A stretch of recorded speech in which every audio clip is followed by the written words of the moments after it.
Hi guys, welcome back to another video where today I'm going to be discussing the events leading up to, during, and after the original Betrayer incident. A pretty major event in TCC lore. So, let's get into it. So, the best place to start would be the beginning of time. So, after Eternal Infinity had used the verse globes to trap all of reality in the verse globes, slowly life began popping back into them from what was put into them, which led to the formation of the second verse, which is the main one I'm going to be talking about. And in that second verse, there was the void outside of time, space, and reality, with which had these five: Ekron, Zeros, Selenor, Kragos, and Iravoid. And these formed the Council of the Void, and basically watched over reality from the void outside of time, space, and reality, or Tavutzar for short. And the void outside of time, space, and reality, how it works is it's kind of a layer above the main reality. So it's very difficult to get to get there or get out. The only ways to get out would be a, a the very small points where reality and the void intersect, which is called an error in reality. Um, uh, that will allow you to travel through, but it might have unforeseen circumstances if you go through. There's also if a very powerful entity creates a portal, but that's very unlikely. And it's kind of similar in terms of getting in. It's not very easy. However, they do have this one technique called what's it called?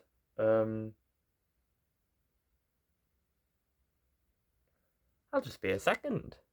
All right, I remembered. So they have this thing called a hollow form, which basically allows you to leave your body behind and transfer a slightly weaker version of you into reality.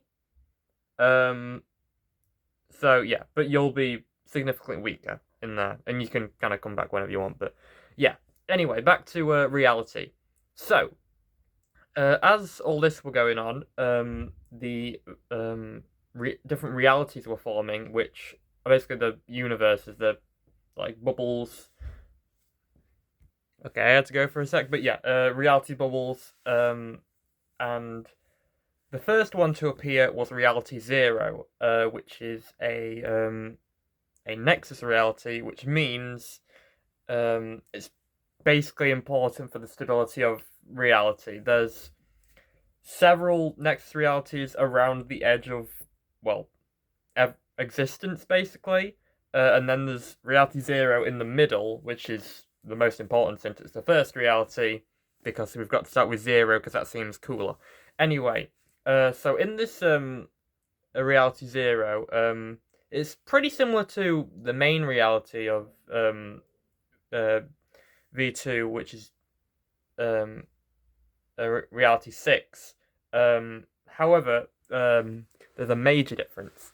It goes pretty similar, other than a few other things, because Reality Zero is absolutely filled with magic.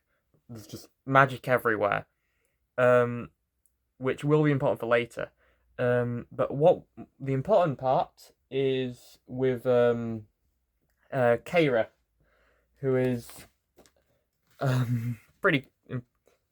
Okay, this one's got infinity in it, but well, this is the Keira from Reality 6.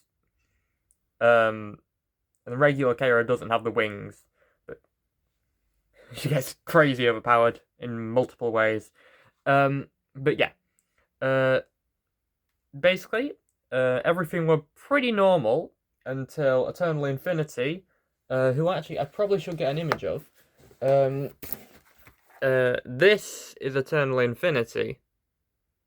And basically, Eternal Infinity decided things were going a bit slow, nothing were really happening, so they threw like a ton of just overpowered chaotic artifacts into the realities.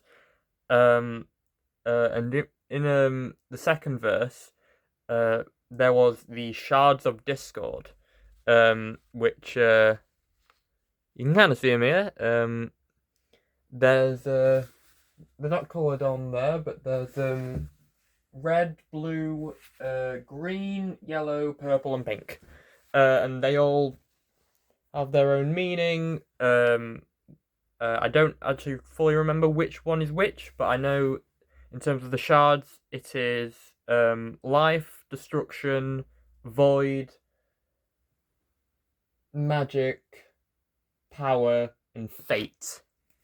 So yeah, and with all that, they crashed into Reality Zero, leading to a lot of stuff. So basically, over time they were eventually acquired by people. People kept fighting over them, and there were eventually everyone kind of decided we should probably like hide these away. So that's what they do. They hide them away in tombs. But then Keira and a few friends, which are currently unnamed, they go and collect all 6 shards. However, in the end, Keira betrays them all, grabs all the shards, and basically becomes a god. Leading to the destruction of Reality Zero. Technically, it's not entirely destroyed. What's left is basically just a void of almost nothingness. The magic energy that were there before, that's still there, and it's now seeping out of Reality Zero. But Keira is kind of just left to just stay there in silence. And yeah. Also, this is the Betrayer Blade. You get that for free if you're part of the Betrayer Club, I guess. But due to all this, this alerted the Void Council, who also I just realized that's not the best image of Ekron. You can't really see too much, but that's Ekron. So this alerted the Void Council, and they were like, "What in the world are we going to do about the random destruction of the most important reality?" And Zeros, who's kind of the leader, says that they should take Reality Zero out of existence into the void outside of time, space, and reality to try and stop it from being crazy.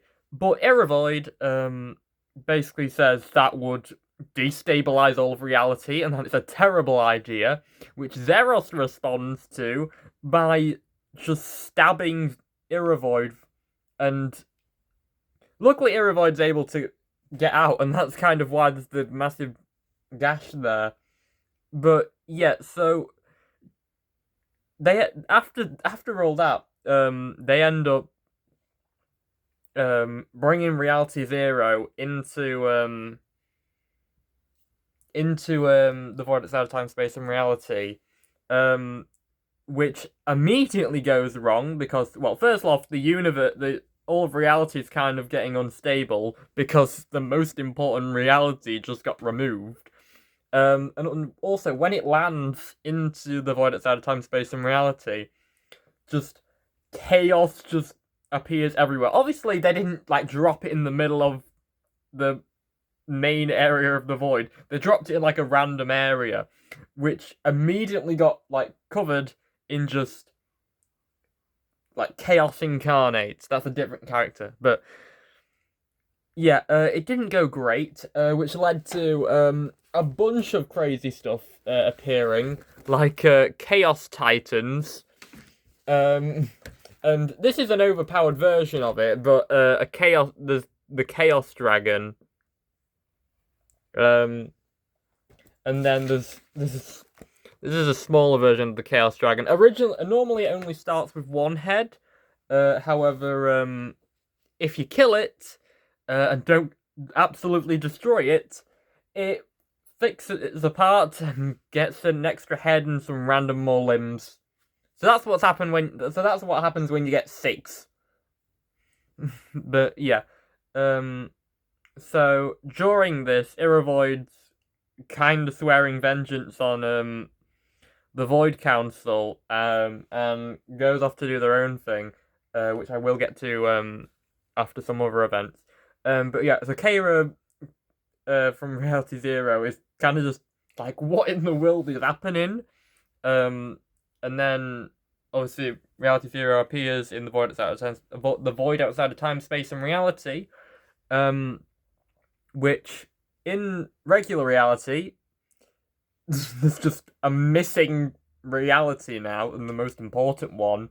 And the magic has kind of, which has kind of been seeping out, is now surrounding where it was, creating the Twilight Abyss, which is kind of the center of magic. However, because of all the chaos power that Keira used with the shards, it's kind of corrupted the magic. So now it's like all mostly chaos magic. But yeah, back to the void outside of time, space, and reality. All the creatures and stuff are appearing in the void outside of time, space, and reality. So the current 4 members left of the Void Council all go and battle that. Apparently they go at light speed at one point. But to be honest, the Void is pretty big. I mean, it's currently got an entire reality in it. So yeah. But yeah, they fight Chaos Dragons, Chaos Titans, bunch of other stuff, starting with Chaos, until they reach Reality Zero, where they battle Keira, who basically wins. It's more of a stalemate, when no one really wins, but Keira is kind of the winner. Kragos dies, and yeah, after that, Reality Zero is kind of just boarded away, while Keira's just absolutely messing with all of reality. And that's kind of when she more takes the form of Terraflux Infinity. She can technically go back and forth whenever she wants, but it's just cool. So yeah, so after that, well, firstly in the Twilight Abyss, some of the magic gets like hyper corrupted, leading to the appearance of the Starlight Infection, which I do have an image of. I just didn't prepare it. So I will go find that now. It shouldn't take too long. Oh wait, it's on my wall. Alright. So, well, this is a battle from Season 4, because it comes back in Season 4 of TCC. But this is the... Well, that's the Starlight Hive. And it's similar to the Skulk from Minecraft. But, yeah. So that kind of appears due to the overcorruption of magic. And Iravoid, obviously still seeking vengeance, creates basically a pocket dimension in the in the void outside of time, space, and reality, leading to the creation of the error void. Um, error void. So yeah, and in that there's a ton of like error creatures, and yeah, that's basically. Also, Irrivoid does that. Oh wait, that reminds me. Irrivoid also manages to find one of those errors in reality in order to get into the main reality at some point. I don't exactly know when, but I know they do at some point. So yeah. Also,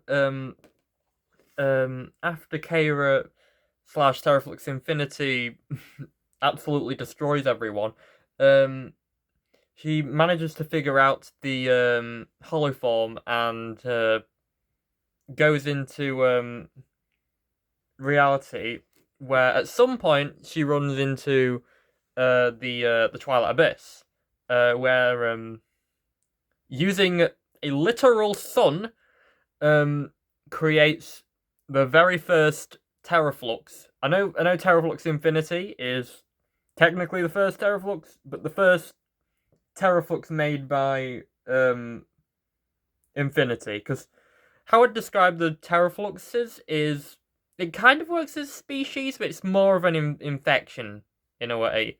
Well, it doesn't spread, so it's more I don't know. But that leads to the creation of the very first teraflux, Darkstar, who lives pretty long, actually longer than Infinity, really. Well, in this, Infinity's technically a lot older, but so yeah, trying to think of any other things that happen immediately after. Um, I think that's mostly it. Well, Zeros ends up going insane. But that's obviously due to the mistakes, but also the literal embodiment of insanity from Quest for the Golden Magikarp, just pops in and is like, "Hello, how are you?" But yeah, basically leads to a lot of instability.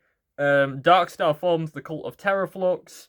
The Betrayer prophecy becomes pretty well known by like uh like wise people in a bunch of the realities, and uh Terraflux also, well, Infinity also creates copies of the Shards of Discord, obviously less powerful, throws them into a bunch of other realities, and starts creating a lot of terafluxes. And by a lot, I mean a lot.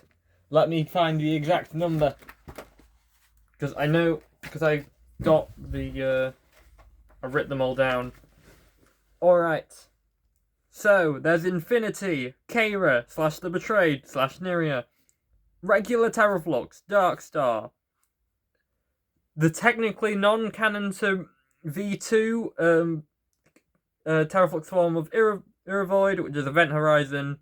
I don't know if this one is necessarily canon, but the Terraflux form of Flood, which is Tsunami. Then we got Shade Displacer, Rift Warper. I always get those two mixed up. Trinetric Void, Celestial Prism, Fate's Eclipse, Final Corruption, Rainbow Terraflux, Dragon Terraflux, Terrafim, Ravage Revenants, which is probably not canon, but I don't know. Protoflux, OG Terraflux, Terrapuddle, Terrox, Divine Dissonance, Twilight Hive, Terralux, Double Helios, Dragon's Eclipse, Temporal Storm, Eternal Fate, Terrasite, Terratrax, Cosmic Retribution, Stellar Anomaly, and Octane Nexus. And that is the current timeline of the original Betrayer incident. Hope you enjoyed.